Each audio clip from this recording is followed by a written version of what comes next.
Today is 129, 2025. So I wanted to show this my curl bar that I installed in my hallway. So here you go. Oh yeah, please be humble and kind. Subscribe, thumbs up, help me build this channel. Lots of different kinds of topics coming your way. So here's I put 2x2s and I got a stud finder and I located the studs and put long galvanized screws into the studs. And then I put a bracket on top to hold the bar in place. And that keeps it kind of locked in there. And did the same thing the other side. This is just a regular curl bar. Or, not a curl bar, but, dead weight bar. So, same thing over here. Lots of screws going into those studs. Because, what I do is I end up kind of jumping because I put these really thick pads on the bottom, on the floor. Because you never know. Be ready for the unexpected, right? So when I have the pads here, the pads are pretty thick, and so it kind of brings me up a little bit. I usually don't have to jump as high when I have my pads here. And so what I'll do is I'll just kind of jump up and do my curls. Now, when I do these curls, sometimes I don't go for a while and I don't do them. And so I'm going, okay, before I do these curls again, before I do this again, I'm gonna like do this other thing and this other thing and this other thing, so I don't pull something, that could take who knows how long, if at all, ever to heal. So I like to prep certain things I haven't done for a while. I like to do what's called, I call it a pre-prep. Get the muscles going. What, you haven't worked me that way in a long time. Okay. So what I do is I'll come into my workroom here, workout room, and what I'll do is I'll get on this Total Gym and see if I can get you back far enough there. What we got? Got a Total Gym? Yeah. So I'll get on this Total Gym and I'll get ready for doing it. It could be the pull up. It could be anything that I haven't done for a while. Any kind of thing, right? And what I want to do is I want to, I haven't done that kind of, I need to get those muscles back into, in case I have to do something that requires good strength for doing something like that. So I'll come over here to do the curl bar, just to get ready, just to get all the muscles strong, right? I'll get on here, and because it's a similar kind of motion, right? Using similar muscles, and I'll just pump these out, until these become really easy, and maybe 30 of them or whatever I feel like doing at the time. This is, I think it was like the fourth time I've done these. I don't know, the last 20 hours I've done this, and so then I'll come over here to do some more isolation and that kind of movement. And I will pull this down. Oh, what happened to my pad? I lost my pad. Oh, there we go. This system is not designed to do this particular exercise, but I've redesigned this whole system here to work for me the way I want it. Well, that used to fit. Not no more. Something happened today? A little different? I don't know. There we go. So I put this pad here, and then I grab my bar here, and can you see me? Yeah. So just to prepare for the curls, because there's some other weird things I do with that bar. So I'll do these, Oh, that's 220 pounds. I do that for my legs. I'm not heavy enough to pull that. I only weigh 145, so you know what I mean? Gravity comes into play there. So I don't know. What am I gonna do here? I don't know. I guess I'll do about half the stack. See how that feels. And just pull that. I gotta weigh at least that much. If I'm gonna do something that's where I need my weight to support the other weight, I need to weigh at least as much as that.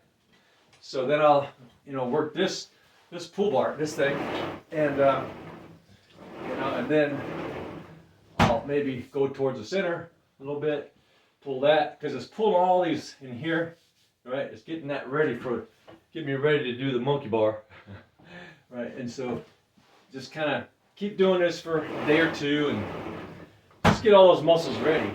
And that way, when I go to do that monkey business over there, hanging around, I'm far less likely to injure myself. Injuring ourselves ain't cool, right?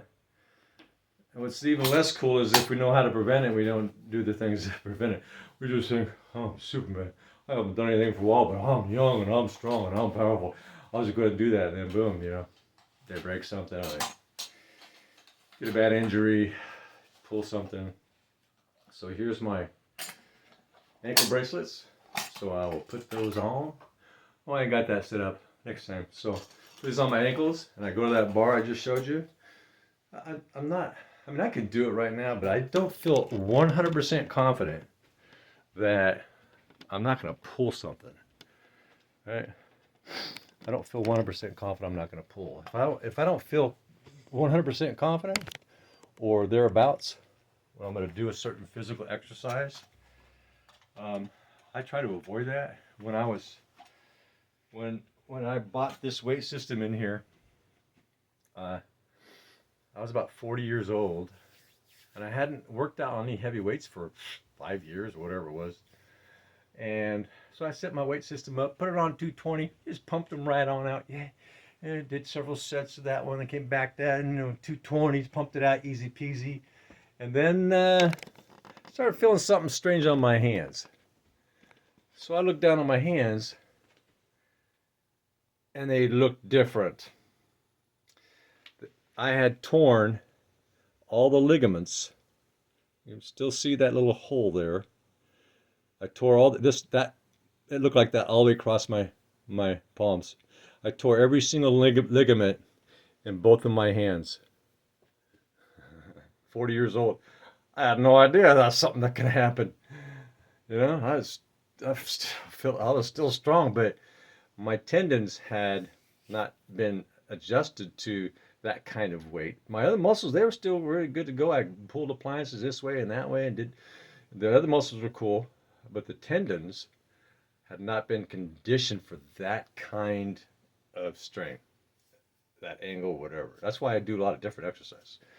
And so I went to the doctor, and he goes, "Oh, I see this all the time. You probably hadn't worked out for a while. You just went in and started doing it heavy stuff." Yeah. He looked at me like I was a dum-dum, right?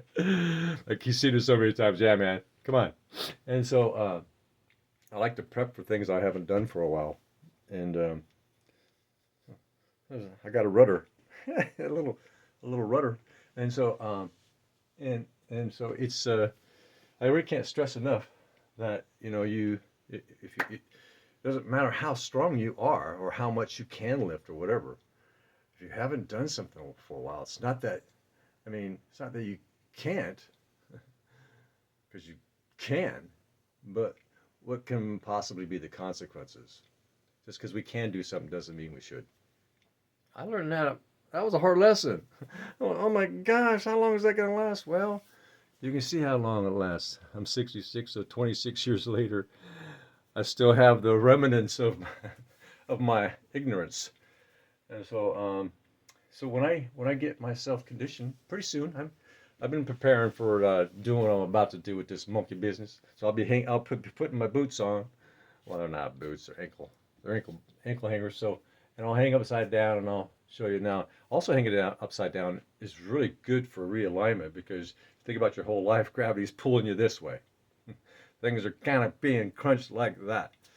And so to hang upside down now, I get on there, I just hang there sometimes. Well, I always do my sit-ups. I said, while I'm here, I'll do my sit-ups first, and then I'll just kind of relax and let all that stretch out, and but I like to just get there and hang and just kind of let everything reverse gravity, and it feels really good. It's like relaxing. And But you know, there's one serious thing I'm going to make a comment about that. Think about what's happened when you're hanging upside down. If anybody has like an aneurysm and they don't know, it's some people are born with that, right? If you feel any pressure at all, even a little bit in your brain, in your head, like specifically, especially if it feels kind of isolated in one location, get off. Like now, flip around, get off, because your body has gone since whenever you developed the aneurysm, it had the tissues and everything have grown around it to adjust to the gravity pulling this way. So all the thicker part is all in place, but when you pull the other way, that tissue that's keeping it from ripping and tearing open, that's not as strong. You get the theory, right? It's making sense, isn't it? Yeah. Yeah. Critical analytical reasoning. So when I'm ready to do this pretty soon, I've been saying this for a while, haven't I? Yeah, I just want to feel, I want to feel like really confident when I do these things. It's a kind of a dangerous exercise. And if you don't feel 100% confident in it when you're going to be doing what's considered a dangerous exercise, I had my son here, and he's a bodybuilder. Well, he likes to be a bodybuilder. He's, buff guy. And he looked at that bar and he said, "Uh-uh." Well, probably because he didn't trust, the strength of it. Probably he weighed like 185 or 190, whatever it was, and he didn't trust it. But this will probably hold 300 pounds. The way that I've got it kind of bolted into a number of different studs with the kind of screws that I used. Yeah, probably 300 pounds can hang on here, most likely. Yeah, I plan ahead, right? Kind of overkill on some things, under on purpose, and underkill on some other things on purpose, and that's okay. So, subscribe, please. Humble and kind for me. Uh, Thumbs up. This channel can only grow if you subscribe, and otherwise, I'll just be kind of stagnant. I'm going to be making tens of thousands of podcasts, all kinds of different topics. And if your car don't start, what's the number one likely cause when a car doesn't start? It was running fine yesterday, no problems, drove it home at night, everything's working great. And you go to start it the next day. What is the number one problem that when a car doesn't start, something like 80-90% of the time? You probably already know. But for those of you who don't, replace your battery. Just go get another battery. Put it in there, see if it works. If it doesn't, you got a spare battery. All right, you got a spare one. And the fact that between 80 and 90% that it's going to solve your problem, I just go get a battery. Oh, they ain't started. Or, well, I'll tell you what I do. Now, because I'm a major appliance technician, I took major appliance tech and I got an associate's degree in that, started my own business for 30 years, so I'm pretty good at using a multimeter. Most folks are not, right? So when my car doesn't start, I grab my old meter and check the voltage, right? So just not long ago, my EV was working fine yesterday. The next day I go start it. What the? Nothing. Can't even get into the car. It needs the power to unlock the doors. So I said, doggone it, that battery went dead again. That battery was only 3 years old, right at that time. So I just went down and got another battery, just knowing. But I couldn't get in the trunk. So I had one of those. They're little like this, and it sends a quick charge to your. You can pop the hood. It sends this quick charge to your electrical system. So I hooked that up, pushed the button, got in the car, and went and replaced the battery, and everything was working fine now. So car don't start, just replace the battery. That's what I would recommend. Unless you already know you're having a problem and you're having this reoccurring problem, and it's always that thing. Right? So I'd share that wisdom. We have this thing called a hippocampus, cerebral, hippo, deeper down. So I try not to ignore that. I had a trailer that I parked in front of my house for a couple of months, and for that 2 months I was going, I should probably not park that out there. I should probably put that back in the driveway. I shouldn't. I must have said that self to me. Must have said that to myself probably 10 times. And I went out there one day and where the heck's my trailer? Someone stole my trailer. And I went, oh, yeah, they probably tagged it and towed it. So I found out where it was, went and got it, paid $260 because I ignored my instincts, right? Our instincts tells us when we ignore those instincts, sometimes the price is $260. I'm still learning that, right? Stop ignoring your wisdom panel, man. There's a panel inside your brain, and it's got all these notes, and it says, oh, and the note's flashing, and you just kind of look at the note, the red flags, and you go, ah, man. I try to stop doing that as much as possible. I try to pay attention to my my little my little friend called hippocampus. Yeah, and so you have a nice day. Subscribe, and hope to communicate with you again someday. Bye now.